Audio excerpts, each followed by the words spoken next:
Olá, alunos. Vamos iniciar a nossa primeira aula de estruturas algébricas, né? Vamos realizar a nossa correção das atividades, falando um pouco sobre a teoria dos números. Na nossa primeira questão, temos o seguinte: sejam os conjuntos cujos elementos são descritos a seguir. Nós temos o conjunto P, Q, R e S, tá? E nós temos os seus respectivos elementos. Determine os elementos que compõem cada um dos seguintes conjuntos, constituídos a partir das operações envolvendo conjuntos, certo? Então, é necessário que a gente identifique, letra por letra, cada operação que nos é solicitada a fazer, tá? Então, essa resolução pode ser apresentada através do diagrama de Euler, né? É uma das possibilidades, porém, ela fica um pouco complexa, né, para a gente identificar as respostas, onde estão todas elas diagramadas aqui. Talvez depois que a gente realize a resolução letra por letra, com uma requisa maior de detalhes, talvez se vocês voltarem para essa imagem, vocês consigam compreender com um pouco mais de clareza. Mas vamos mais devagar, né?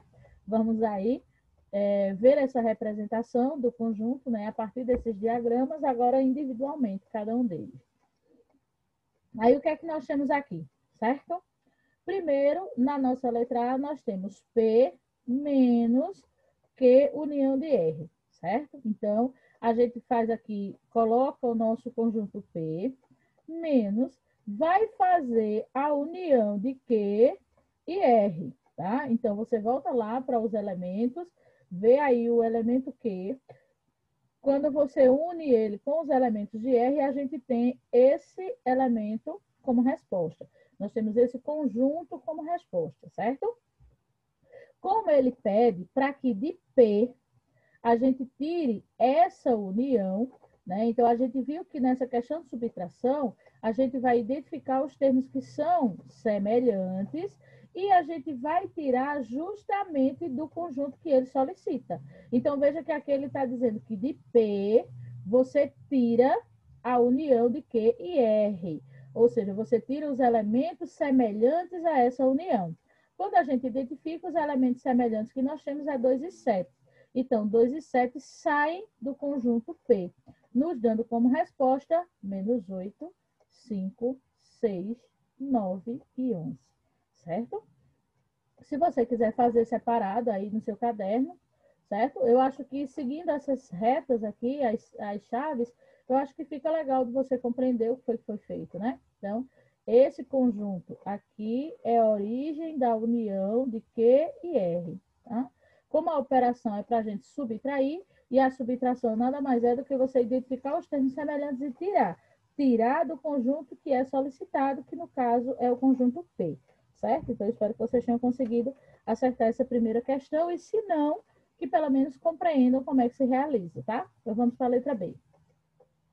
Na letra B, a primeira coisa que a gente precisa fazer é a intersecção de R, de Q, intersecção de R, certo? E a intersecção nada mais é do que você observar os elementos iguais, certo? Então, veja só. O conjunto Q é esse aqui, o conjunto R é esse. A intersecção é a identificação dos elementos que são semelhantes a esses dois conjuntos, certo? Então, ó, a intersecção Q, intersecção de R, é representada por 0 e 1, porque são os elementos que são iguais aos dois conjuntos, tá? Então, a intersecção é você observar esses elementos que são iguais e retirá-los, né? Então, essa intersecção é justamente essa identificação desses termos semelhantes. A intersecção de Q e R é 0 e 1, ou seja, são os termos semelhantes aos dois conjuntos. Aqui eu tenho P, união de S. P, união de S, dá essa galera toda aqui. E aí ele diz que ele quer que a gente faça P, união de S, menos Q, intersecção de R. Ou seja, do conjunto P, união de S, a gente vai tirar Q, intersecção de R. A gente viu que a subtração é você identificar o elemento que é igual, no caso eu iria procurar, dentro do conjunto P união de S, os elementos que são iguais a Q intersecção de R para a gente tirar desse conjunto aqui que foi solicitado, tá? Então, eu ia procurar os iguais e eu ia tirar desse conjunto aqui. Porém, nós não temos nenhum termo semelhante, né? Como a gente não tem nenhum termo semelhante, a resposta é justamente o próprio conjunto P união de S, tá certo? Então, vamos aí interpretar bem devagarinho, tá certo? Então, eu fiz aqui Q intersecção de R porque ele é grande, coloquei aqui em cima para você ver, certo? Então, Q intersecção de R resulta em 0 e 1. Quando ele pede para a gente subtrair, a gente identifica os elementos que são iguais e tira de quem ele solicita que a gente tire. Então, ó, P união de S menos. Então, é desse P que a gente vai tirar os termos semelhantes. Mas, como nós não temos nenhum termo semelhante, então o resultado realmente é P união de S, que seria esse daqui, tá? Letra C. Na letra C eu tenho P união de Q. Então, aqui a gente tem os elementos Q união de C, dá esse resultado. Intersecção de S. Coloco aqui o S, lembrando que a intersecção é a identificação dos elementos semelhantes aos dois conjuntos. Então, os elementos que são iguais seriam menos 5, 4, 6 e 7. E a intersecção é justamente a identificação desses termos e a representação deles, certo? Então, a intersecção de P união de Q, intersecção de S seria menos 5, menos 4, 6 e 7, tá bom? Então, qual é o que é fundamental para que você entenda essas questões? Você conseguir compreender o que significa essa simbologia, né, dessa representação de conjuntos, união, intersecção, pertence, não pertence, né, está contido e não está contido. Nesse daqui, ele só trabalhou basicamente união e intersecção e subtração, né? Vamos lá. Nesse daqui, nós temos Q intersecção de S. Vamos fazer, que esse também é grande? Olha só, o conjunto Q e o conjunto S, a intersecção é a identificação dos elementos semelhantes. Então, os elementos que eu tenho semelhantes seriam menos 4 e 7. Então, a intersecção de Q e S seria menos 4 e 7, ok? E aí ele está dizendo que Q intersecção de S menos P. Então, a gente fez aqui a intersecção, né, de Q e de S, e é dessa intersecção que a gente vai tirar algum elemento que seja igual no conjunto P. O elemento igual que nós temos é o 7. Então, como é uma subtração, esse 7 é eliminado de Q intersecção de S. Então, significa que o resultado que nós teríamos seria apenas menos 4. Então, você observa que não é uma coisa, uau, mirabolante, mas é cansativo e precisa que você preste bastante atenção, principalmente se nós estivermos trabalhando com conjuntos grandes, como é o caso dessa primeira questão, tá bom? Vamos para a tábua. Considere a tábua de operações apresentadas a seguir. Nós já temos aqui uma tábua pronta, não é isso? E aí ele diz assim, ao qual está relacionado ao conjunto A, 1, 2, 3, 4, 5. A gente já pode identificar isso, né? Ó, coluna versus a linha. E a operação asterístico. Com base na tábua apresentada, analise as seguintes afirmações, classificando-as como verdadeiras ou falsas, justificando suas respostas. Então, vamos a cada uma dessas perguntas e vamos discutir e questionar sobre cada uma delas, ok? Você percebeu que ele não lhe fala que operação matemática vai ser realizada na construção dessa tabela. Ele te dá os elementos da linha e da coluna, ele diz que a operação é asterístico, mas ele não diz se essa operação é de soma, é de subtração e etc. Então, para você identificar se essa operação é verdadeira ou falsa, você vai ter que ir seguindo a sua tábua de operações, certo?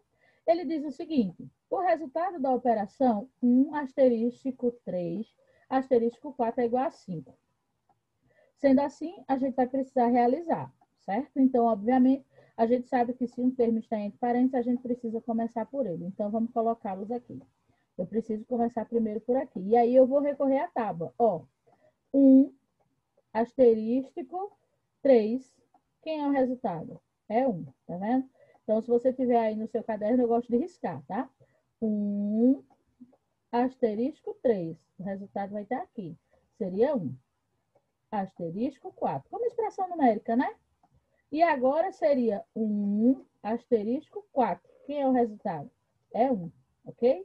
Então, significa dizer que essa frase, essa primeira frase, ela é o quê? Falsa, né?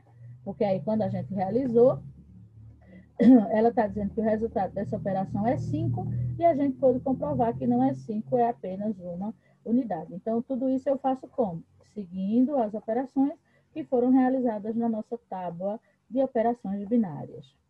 Vamos para a letra B. O elemento neutro associado é 5. Como foi que a gente viu que a gente trabalha o elemento neutro, pessoal? Quem é que se lembra? Durante a explicação da aula, nós falamos sobre o elemento neutro.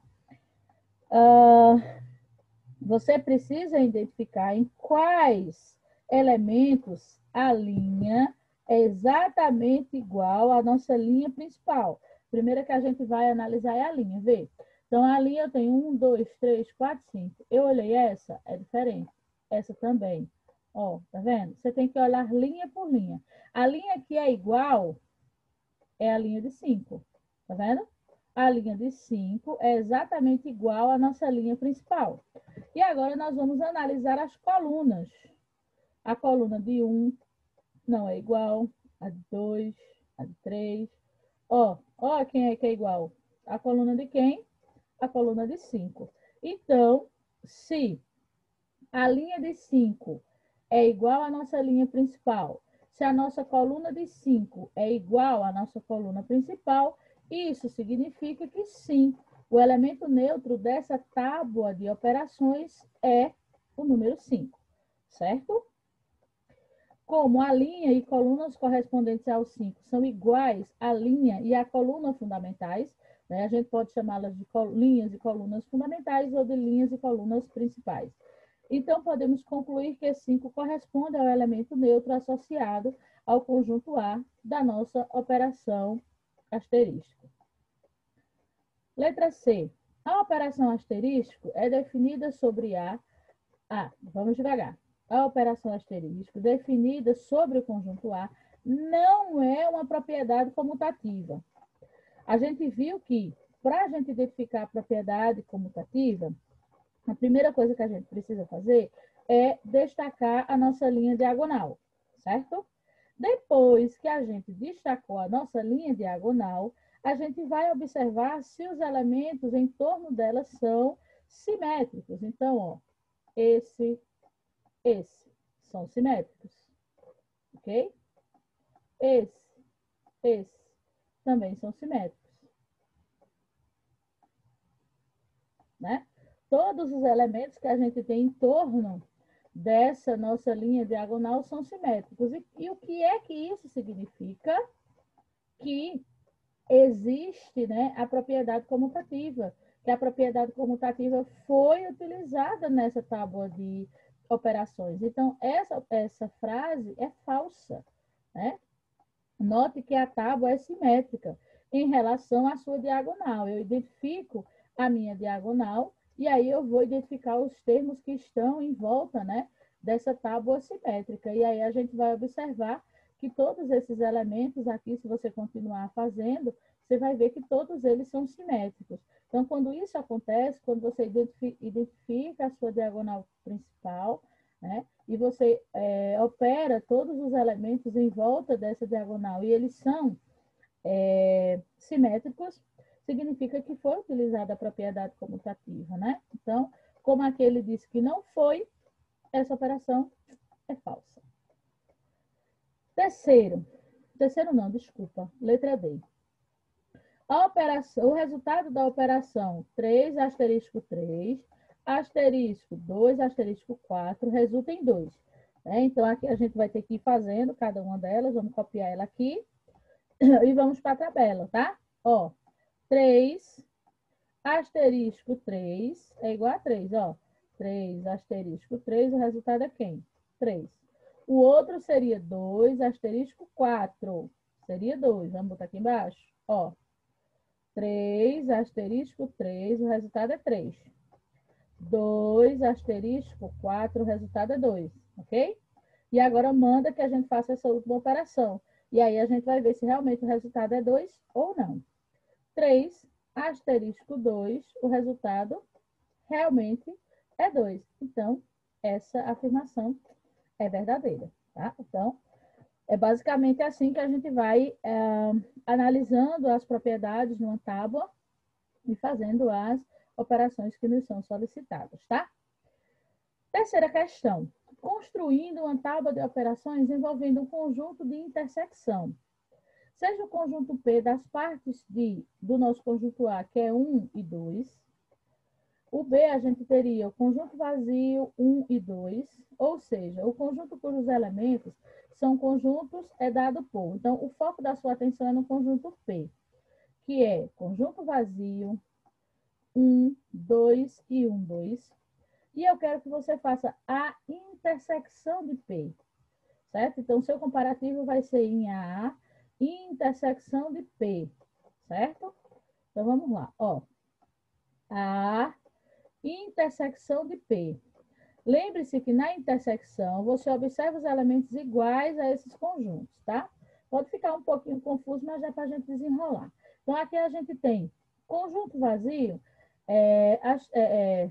asterístico, conjunto vazio, ou seja, operação com conjunto vazio. Esse conjunto vazio operado com qualquer conjunto vazio vai resultar num conjunto vazio, certo? Você fazer operações com conjuntos vazios resulta em outro conjunto vazio.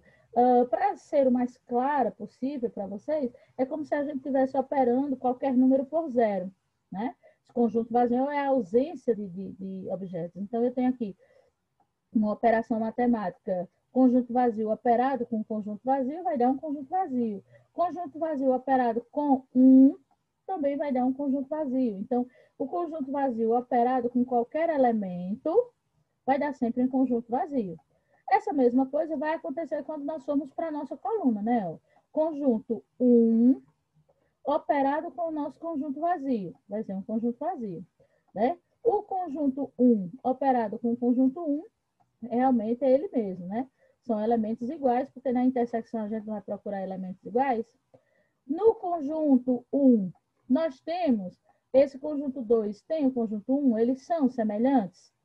São iguais? Porque no conjunto de intersecção a gente está procurando os termos que são iguais, né? No conjunto 1, ele é igual ao conjunto 2? Não, então ele torna-se um conjunto vazio. Nós não temos elementos semelhantes. Já quando a gente faz o conjunto 1 em operação A1, 2, qual é o termo igual que a gente tem aqui? O 1, tá? Então, esse ficava um pouco complexo, justamente por a gente estar trabalhando com conjuntos, né? E aí, os conjuntos que são diferentes, como a gente vai trazer, vai estar trabalhando com intersecção, a gente vai estar procurando termos que são semelhantes, tá? Então, se não há essa semelhança, ele torna-se um conjunto vazio. O conjunto 2, operado com um conjunto vazio, resulta um conjunto vazio. O conjunto 2, operando com o conjunto 1, eles são semelhantes? Não, eles não são semelhantes. Conjunto 2, operando com o conjunto 2, é igual ao conjunto 2. Conjunto 2, operando com conjunto 1 e 2, qual é o termo semelhante? O 2. Conjunto 1, 2, operando com um conjunto vazio. É um conjunto vazio. Conjunto 1, 2, operando com o conjunto 1, qual é o termo semelhante? 1.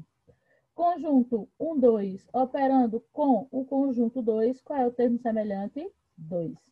Conjunto 1, 2, operando com 1, 2, os termos semelhantes são os dois, certo? Então, é basicamente dessa forma. Você vai observar que você pode sentir um pouco de dificuldade, porque esse trabalho exige de você uma atenção maior nessas falas, né, nessas organizações. Mas a gente vai se acostumando devagarinho, tá? Só é ter paciência. Analise as propriedades de uma operação binária a partir da sua tábua. Considere os conjuntos 1, 2 e 3 e a operação binária definida por asterisco, né, x asterisco y, onde o que eu quero, a operação matemática que eu quero que você faça é o máximo divisor comum entre dois números, certo? porque eu estou usando x e y. Então, você vai fazer aí essas identificações, trabalhando o máximo divisor comum sempre entre dois elementos. Para todos x e y pertencentes a esse conjunto de A. Então, eu vou identificar o máximo divisor comum de 1 e 2, de 1 e 3, de 2 e 3, de 2 e 1, e assim sucessivamente. Então, o resultado de x asterisco y corresponde ao máximo divisor comum entre o x e o y, os quais são números pertencentes a esse conjunto de A, 1, 2 e 3. Aqui ele já preparou a tabela para você, tá? Então, aqui a gente tem ó, o máximo divisor comum entre 1 e 1 é 1. Entre 1 e 2 é 1. Entre 1 e 3 é 1. E assim sucessivamente. O que é que ele quer que você faça? Analise a tábua que nós temos e identifique quais das seguintes propriedades são verificadas nesse caso. Justifique sua resposta. Nós vamos observar se a propriedade associativa foi utilizada, se a propriedade comutativa, elemento neutro, elemento simetrizável e elemento regular foram utilizados nessa tabela. Boa parte delas a gente já viu como é que faz, né? Para a sociedade, para a propriedade associatividade, precisamos analisar todas as combinações e igualdades dessa forma. Então, o que é que a gente vai ter? Vamos ter que sair fazendo todas as combinações, certo? Então, a gente viu que x, y, z. E aí, a gente vai substituir, ó. X é 1, y é 2 e z seria 3, certo? Então, como foi que a gente trabalhou durante a explicação? Vamos identificar todos os pares ordenados que a gente pode fazer quando um estiver em evidência. Então, seria aqui, ó, 1 xe, né? Aí o outro, ó, com o x ainda em evidência, z e y, tá vendo? Então, segue basicamente aquela linha que eu fiz com vocês na hora da explicação. Mas como aqui nós estamos operando com números, a gente vai organizar realmente seguindo a linhagem das letras, mas vai trocar essas letras, certo? Então, a gente repete o número 1. Aqui, eu sei que eu quero o máximo divisor comum entre 2 e 3, que vai dar 1. Só é você voltar, ó. Eu peguei esses valores e fui colocando aqui, só é observar também na tabela que tem, né?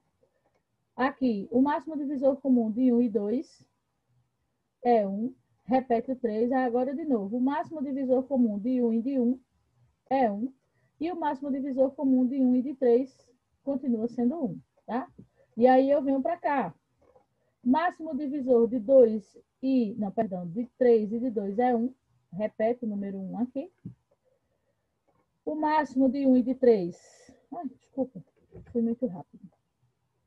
De 1 e de 3 é 1. Desce o 2, o máximo de 1 e de 1 é 1, e de 1 e 2 é 1, tá?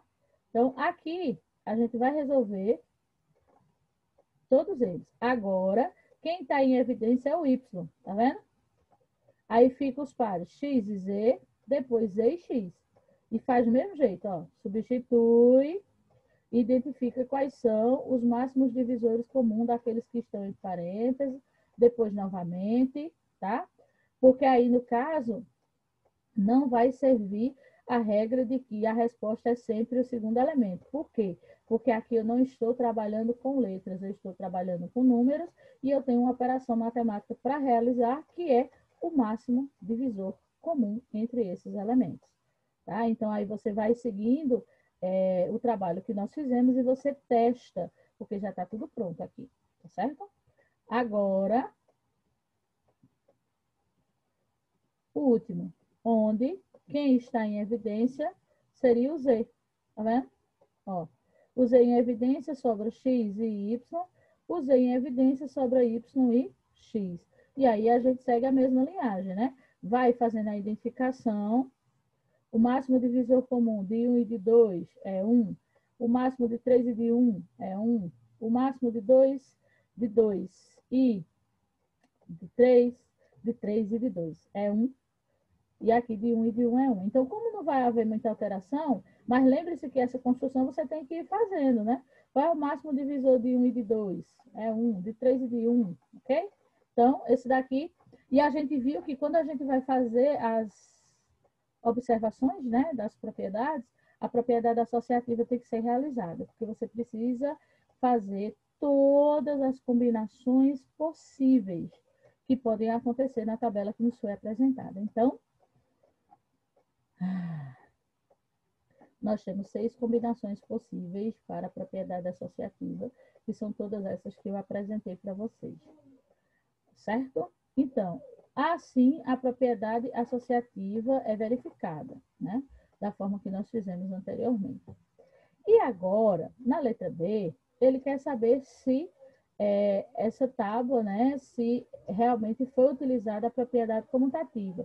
A propriedade comutativa é a segunda. Foi que a gente aprendeu. Para identificar se essa propriedade comutativa foi trabalhada nessa tábua de operações binárias, a gente destaca a nossa diagonal principal, tá certo? E depois a gente vai observar se os elementos em volta dela são simétricos. Tá vendo? 1 e 1 são simétricos. 1 e 1 também são simétricos. Tá vendo? 1 e 1 são simétricos. Então, como eu destaquei na minha tábua, né, de operações, eu destaquei a minha diagonal principal e todos os seus elementos, né, são simétricos, certo? A gente pode identificar que todos eles são simétricos. Quando isso acontece, isso prova, né, que houve aí a propriedade comutativa. Eu posso verificar que sim, a propriedade comutativa foi trabalhada nessa tábua simétrica. Eu identifico a minha diagonal principal e depois eu vou observar se os elementos que estão em torno dela são todos simétricos. Caso ele obedeça essa observação, então, sim, houve aí a propriedade comutativa nessa tabela. Na letra C, ele quer que a gente identifique o nosso elemento neutro, né? A gente viu que para o elemento neutro é necessário que nós analisemos a linha igual à nossa linha principal ou linha fundamental, né? A gente vai analisando as demais linhas, não tem nenhum igual. Vou analisar a minha coluna principal, também não tem nenhuma coluna igual. Como não existem linhas e colunas da tábua que sejam iguais a linha e colunas fundamentais nessa ordem, então podemos concluir que não existe elemento neutro. Essa tábua de operações binárias não tem elemento neutro. Consequentemente, nós também não teremos elemento simetrizável, correto? Então, se eu não tenho elemento neutro, eu não tenho elemento simetrizável. Já para a gente identificar se existe aí um elemento regular, é necessário que a gente analise, não é isso? As linhas, tá? Eu vou comparar as linhas e vou identificar se existem números repetidos. Ó, eu estou na linha de 1, eu já acho 3 números repetidos aqui. Eu vou para a linha de 2, eu acho 2 números repetidos. Eu vou para a de 3, tem mais 2, tá?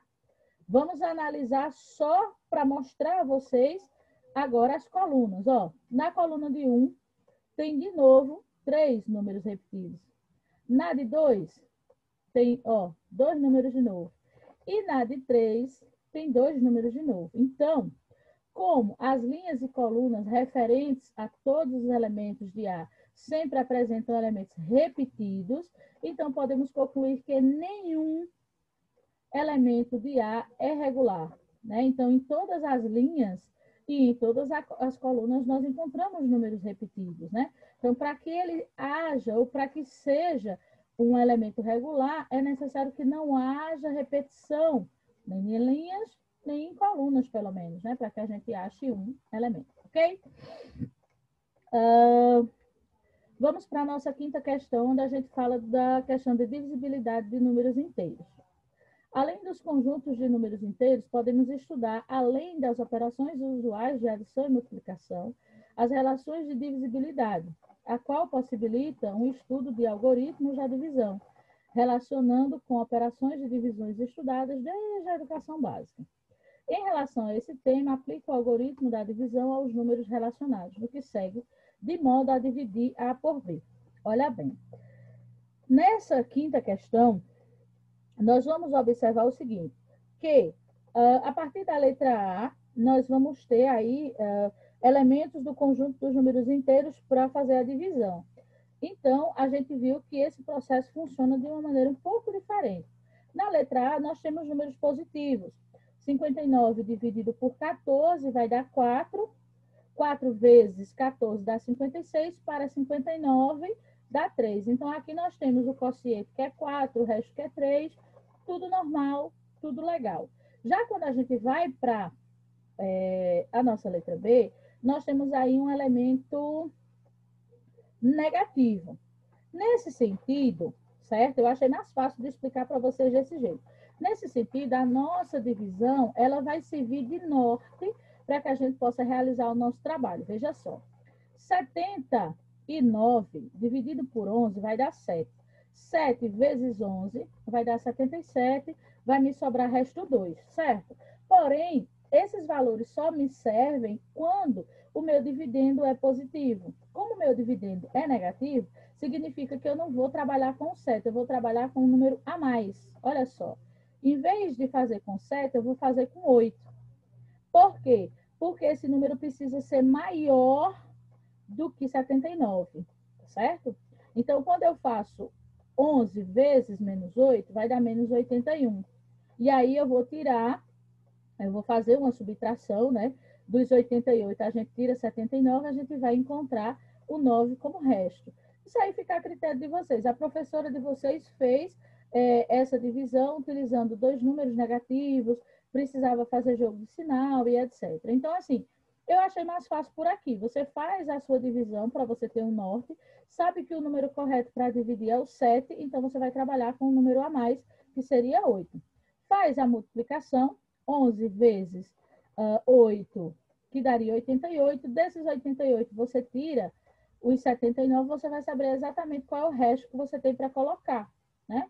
Então, no caso aqui, o nosso quociente seria 8, o nosso resto seria 9. Lembrando que esse quociente é negativo, tá? Então, aí você tem duas opções para trabalho. Você pode fazer do jeito que eu fiz, se você achar mais fácil, ou você pode fazer do jeito que a professora explicou durante a aula. Fica a seu critério, tá? Na letra C, nós temos 420 dividido por 58, que vai dar 7. 7 vezes 58 vai dar 406, que sobra resto 14. Mas como 420 é um dividendo negativo, eu sei que eu não vou fazer o trabalho por 7. Eu vou fazer por 8, tá vendo? 8 vezes 58 dá menos 464. Quando eu tiro 420, me sobra 44. Então, eu sei que isso aqui é o meu resto. Beleza? Então, fica aí a critério de vocês verem qual o caminho vocês acham mais fácil, né? Então, eu faço a divisão para que eu saiba exatamente qual é o número que eu vou trabalhar. Como ele é negativo, eu sei que eu tenho que trabalhar um número a mais do que esse, que era o correto para dividir. Porque eu preciso ficar com um número maior para que eu possa fazer a subtração e esse número continuar negativo, tá? Na letra D, eu tenho 414 dividido por 18, que dá 6. 6 vezes 18 é 108, falta 6. Como 114 também é negativo, então eu não vou fazer por 6, eu vou fazer por 7. 18 vezes 7 dá 126. De 126 a gente tira 114, o resto que sobra é 12. Então, gente, essa seria a quinta questão. E aí você vai vendo. Analise a aula que a professora deu. Veja se você acha mais fácil fazer pelo método que a professora explicou ou se você acha mais fácil fazer pelo método que a gente fez agora. O importante é a gente conseguir chegar no nosso resultado. Lembre-se sempre que eu coloquei aqui os quocientes, mas esses quocientes ficam sempre negativos, ok? Cuidado. Vamos para a nossa sexta questão. O estudo das propriedades de divisibilidade. Essa foi uma questão utilizada no ENAD, ok? Sejam A, B, C e D números inteiros positivos. Então, fica a seu critério escolher esses números para dar sentido a cada uma dessas frases, certo? Então, você pode escolher valores aí aleatórios, desde que eles sejam números inteiros positivos, ok? Considerando a relação de divisibilidade e sua notação característica, analise as seguintes afirmações, verificando se elas são verdadeiras ou falsas. Vamos a elas? Na nossa letra A diz assim, se A dividido por B mais C, então A dividido por B ou A dividido por C tem resultados iguais. É basicamente isso que ela questiona, né? Ou a gente consegue trabalhar com elementos iguais, ou a gente identifica que é possível dividir de partes iguais. Então, vamos ver. Considere, por exemplo, 2, 3 e 5 como valores para A, B e C. Lembre-se que você pode testar qualquer número que você quiser, tá certo? Desde que eles sejam inteiros positivos. Então, sendo assim, a gente tem aqui, ó, o meu valor de A que eu escolhi foi 2, B, 3, C, 5. Aqui, A dividido por B, então 2 dividido por 3 e 2 dividido por 5, tá? Então, eu vou ter aqui 2 oitavos, 2 terços e 2 quintos. Veja, note que 2 oitavos pode ser simplificado, porque eu posso simplificar eles 2 por 2, não é isso? Eu posso conseguir fazer essa simplificação.